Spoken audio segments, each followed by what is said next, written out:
Lan không?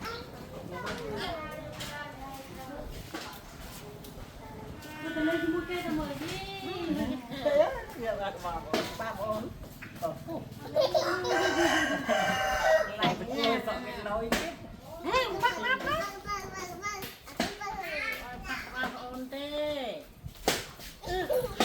vô đây ôi vô đây vô vô không gì đâu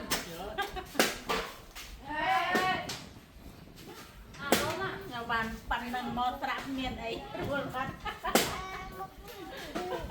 đang ta thì chọc cái bái thằng ấy mình phát con này rồi kì